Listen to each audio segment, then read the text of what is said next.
Hi everyone, Dreki here. A little while ago I made a video on the Xiaomi Mi A1, and I had a lot of good things to say about the phone, as well as a couple fairly minor criticisms. I'd suggest watching that video if you're considering this phone. But one thing I didn't go into detail about was the camera, and since that's sort of my area of expertise, I wanted to do an extended video on it. First of all, I'd like to say that this is a $200 smartphone, so I'm not expecting perfection. In daylight, the phone is a perfectly competent shooter with a wide dynamic range, which is details in shadows and highlights, accurate color, and a straightforward user interface. But at night, that story changes, and if you, like many phone camera users, find yourself shooting the majority of your pictures indoors or non-ideal lighting, you may want to consider another phone. Many older flagship models, such as the LG V20, have similar feature set and far superior cameras. They only cost a few dollars more too. Let's start this review with the camera app itself. The camera app is actually one of my favorites that I've used to date because of its simplicity. As long as you've used a camera phone in the last 6 years, you'll get this one right away. The main interface only has basic options for flash, HDR, portrait blur mode, zoom, and several filters. Under the options button, there are choices for the more advanced manual mode, but if you prefer this manual mode, there is no way to have the camera default to it. It does have a full range of options, including shutter speed down to 1/15 of a second, which is not long exposure, ISO, white balance, and focus. Tapping anywhere in the frame will lock the focus, and sliding up or down after you do this changes the brightness if you don't like what the camera has determined for you. Taking photos in normal mode is fast with minimal shutter lag. Turning on HDR introduces up to 1 second of shutter lag, which you can see as I wave my hand through the frame here. There is no auto HDR mode, so it's up to you to turn it on for the situation. Recording video requires 2 presses since the video mode is separate from the photo mode. Click the video button, wait a moment for it to load, and then hit record to start. There are far fewer options with video, and there's no way to take video with a secondary zoom lens, so you're only using digital zoom here. Now, let's talk about the still photos themselves. In the day, this camera excels, and the difference between this phone's camera and many other mid to high-end smartphones is very small. The vast majority of people will be very happy with how this phone shoots in the day, and honestly, unless you put it side by side with another camera, you're hardly going to be able to tell the difference. The A1 produces nice colors and it has a fairly broad dynamic range, as I mentioned, details in shadows and highlights. The colors are vibrant, if occasionally on the blue side. By default, there is a lot of contrast and photos tend to be over-sharpened, but thankfully there is an easy way to tweak both of these settings to your personal preference. If I were to generalize, I would say that the vast majority of the photos I take with this phone turn out good, with only a few turning out excellent, but in reality, for most people, that's going to be just fine.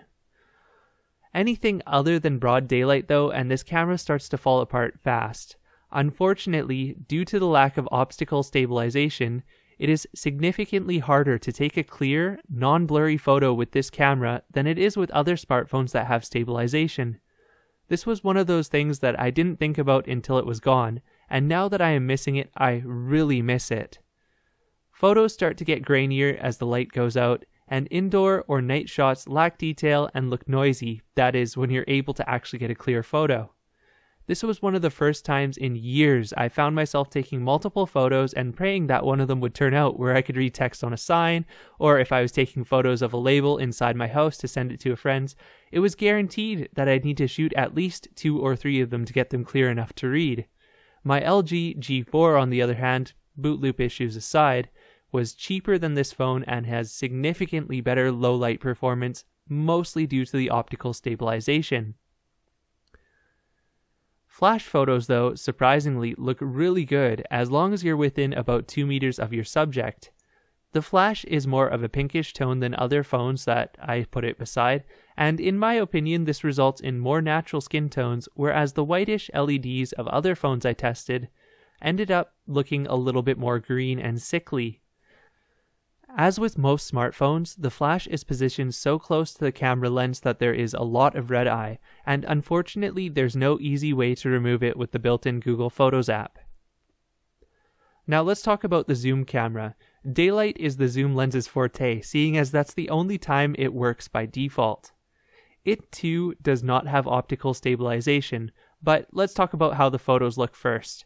Photos shot in broad daylight or overcast look decent with good color tone and minimal noise overall. I wonder why Xiaomi used a different sensor than the main camera, as the main camera has more detail and a better color profile, but again I think that this is something the majority of people won't really be concerned with, as it does provide a little resolution bump over using digital zoom. But unfortunately at night it doesn't work at all, and Xiaomi's app defaults to using digital zoom instead of the secondary camera.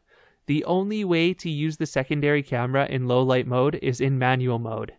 If it's anything other than broad daylight, it defaults to the digital zoom instead. I often found myself wondering if the photos were taken with the secondary sensor or using digital zoom on the primary sensor when it was overcast or darker out, because they definitely looked a lot poorer than they should have. This was really frustrating while reviewing the camera, and it kind of defeats the purpose of having a secondary lens anyways. Why not just put all of your money into a single, better quality camera instead of two mid-range sensors, one that doesn't even work in low light? I guess to be trendy? Samsung has proved to us that you can do all of these super portrait blur modes with just one camera, so come on Xiaomi, get your stuff together. Nonetheless, if you force the camera to use the secondary lens in low light, you'll see why it defaults to the wide lens with digital zoom.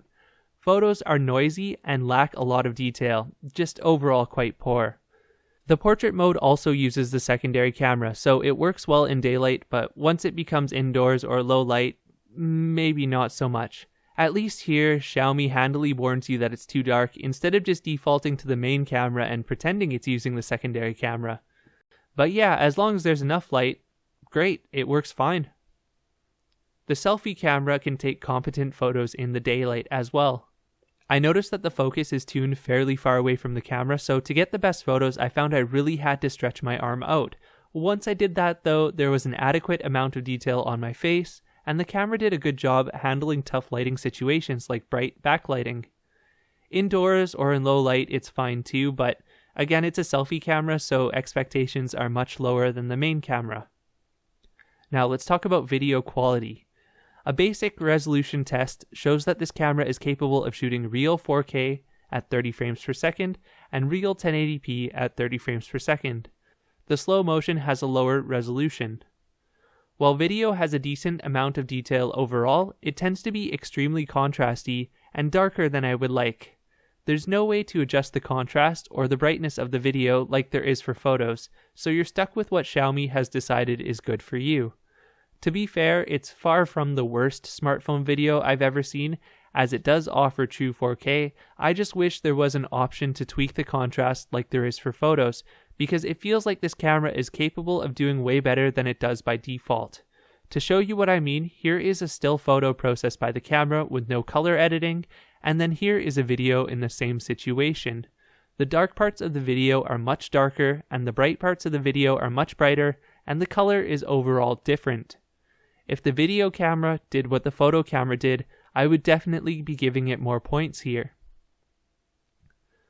In low light, the video camera maintains a decent amount of detail by lowering the shutter speed well beyond the required 1/30th of a second for video.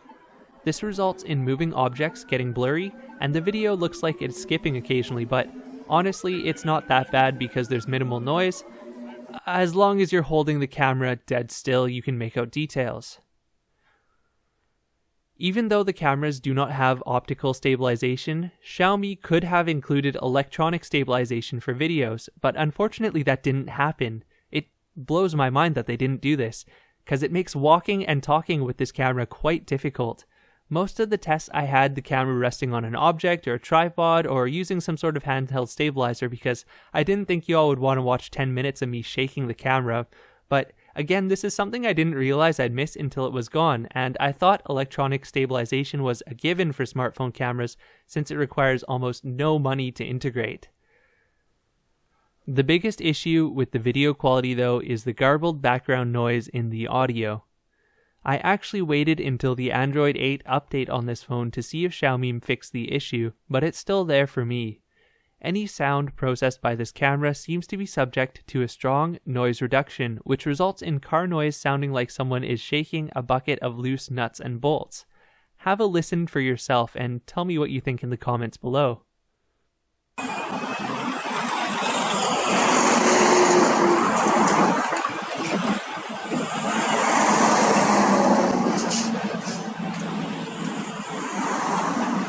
Hi everyone, Drecky here, and this is just a walk and talk test with the Mi A1 smartphone. I noticed in my initial test that there was a really garbled noise reduction sound.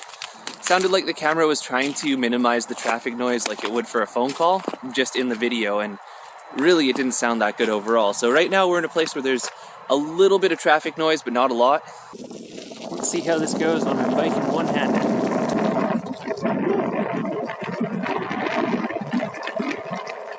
It's highly not recommended. Just using the handheld stabilizer. There are two autofocus modes with video, continuous autofocus and tap to focus. I highly recommend leaving the camera on tap to focus as the continuous mode seems to be fairly sensitive and jumps between focus points. The autofocus isn't exactly smooth, so it always hunts a little bit before it locks. Video from the selfie camera is capped at 1080p, and the quality is similar to the photos processed with the camera, so they're pretty good, but I mean it's a selfie camera, so your expectations are a little bit lower. It would work fine for vlogging if it didn't have the same garbled background noise that the other camera has. To be fair, if you're shooting somewhere where there isn't much background noise like in your house, it's not going to be as bad as if you're shooting on the street. So yeah, the Mi A1 is a competent phone with a decent camera for a mid-range device, but the question is it really worth your money? Well, if you're a photographer and this is going to be your primary camera, I would probably recommend spending a little bit more money. I'm not sure what the purchasing market is like overseas in India or other places where Xiaomi is much more popular than North America, but I know here in North America, it's possible to get an LG V20 or another older flagship for around the same cost of this device. I've seen the LG V20 go as low as $230, which is about what the Mi A1 sells for. So with the V20, you get significantly better processor, significantly better camera, and even in some cases a North American warranty. Whereas with the Mi A1 you do get the Android updates and you do have a nicer build, but really, is it worth it for you? Well, like I said, if you're a photographer, maybe look towards something else, but if you're looking for an overall budget package for someone who uses the camera a little bit but mostly uses the phone, the Mi A1 is pretty competent. Thanks for watching. If you have any questions, please leave them in the comments section below.